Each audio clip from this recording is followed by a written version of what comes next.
خب پس اعتماد به نفس کوچولوی ما ضعیفه. ببخشید مامان عزیز، ولی مقصرش خودتی. میدونی چجوری؟ رفتی داخل مهمونی، از بچه‌تون یه سوال میپرسن، میگن اسمش چیه؟ فوری میگی آقا آرمان. سارا خانم، بگو دیگه مامان جان، بگو خجالت نکش. بچه رفته کلاس زبان، مدام تو جمع ازش سوال میپرسی. بگو اپل چی میشه؟ بگو یاد گرفتی؟ سیب یعنی چی؟ بچه تمایلی نداره صحبت کنه و تو وادارش میکنی به صحبت کردن. میاد جورابشو بپوشه، میاد کفششو بپوشه. بده من تو نمیتونی مامان جان، اشتباه میپوشی، الان 1 ساعت هم طولش میدی، عجله داریم.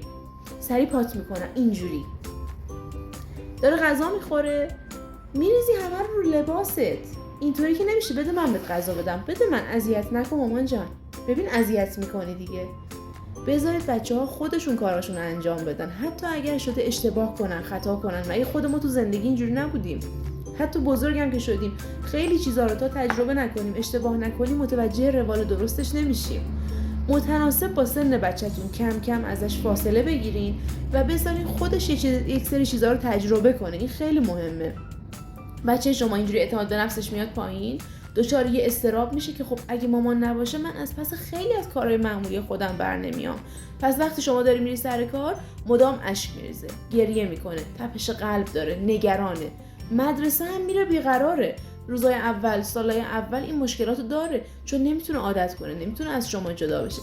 خواهش میکنم با روح و روان بچه‌تون این کارو نکنید. بذارید خودش خیلی چیزا رو تجربه کنه. مطمئن باشه خطری پیش نمیاد. دمپایاشو اشتباه میپوشه، کفششو اشتباه پاش میکنه، نهایتا یه کوچولو میخوره زمین دیگه. دفعه بعدی دقت بیشتری میکنه. همه ما این روال رو طی کردیم. خیلی نگران نباشین، در کنارشون باشین با آرامش، با طمأنینه، با توجه به اینکه بچه چقدر رشد کرده، یک سری از کارها رو به خودش بسپارید که انجام بده. اینطوری بچه‌تون رو توانمند بار میارید. خیلی ممنونم.